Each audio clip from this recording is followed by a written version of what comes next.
One of the things that might surprise a lot of people who actually know the history of the work I did on homophobic bullying, which is now about 20 years old, and Sue will remember she was rather shocked when she found out that I'd morphed into the head of a sports sciences department at a university.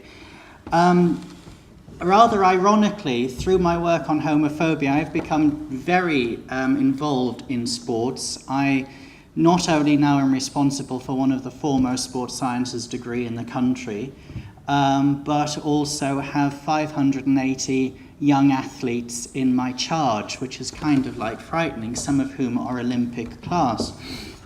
So I'm really keen to develop the idea of looking at sport, but also within the school that I work, I also have oversight of physical education, and particularly the training of PE teachers.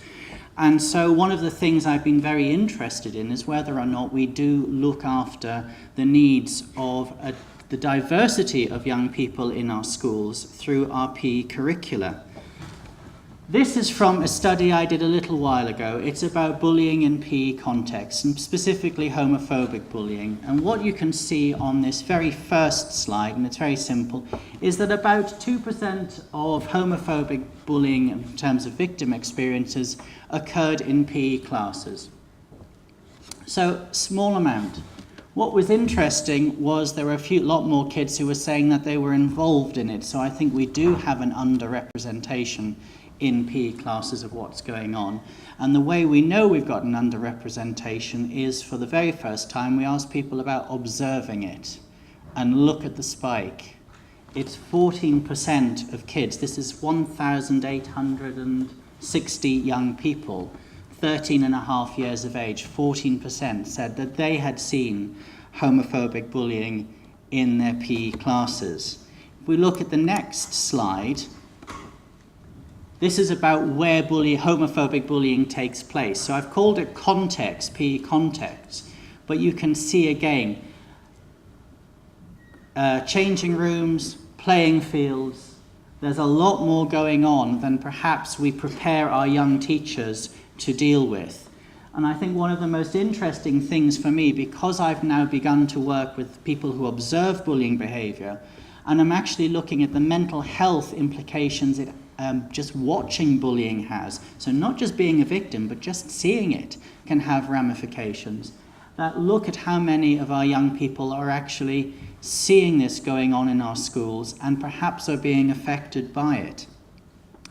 One of the most interesting things I've ever done is ask bullies, those people we demonize sometimes, those young people who perhaps are misguided in the way in which they look at people who are different.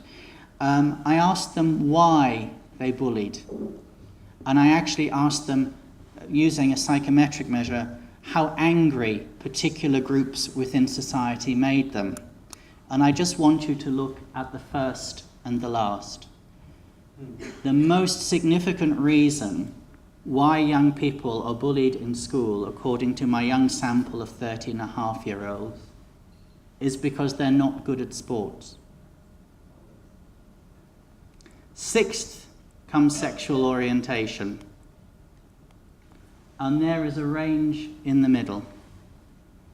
Now, it may be bollocks, but it's 1,860 young people. You know, find me another sample, find me someone else who's found something different. This is just an indication of what might be going on out there. But because we have a diversity of experience and skills out there with you, we would like you to help us figure out what is going wrong, not only with education of our future teachers, but also perhaps within the sports science curriculum, where we're actually working to develop people, as Louisa said, working in sports developments, working in the local communities.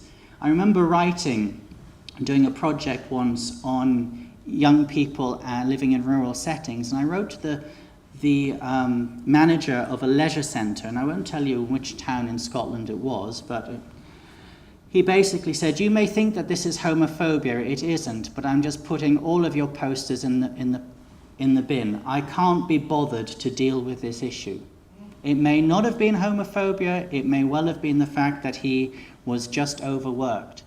But we do have to make local authorities accountable that actually all of the resources that we pay for through our taxes and through our council tax are actually for everyone. So what we've got outside in the hall, just off there, is 3 sheets of paper, pink, yellow and orange. And we want you to tear off a post-it and tell us exactly what you think is necessary. What do we need to teach in sports sciences and sports studies in higher education to make sure that the people who are going to be delivering our sports sciences services are prepared to deal with diversity issues? Yellow, what do we need to teach our trainee teachers in physical education? What do they need to know? What do you perceive they need to know? And we've left another one, which is actually, what are the priorities for higher education? You may have seen that higher education is going to change in the next 2 years.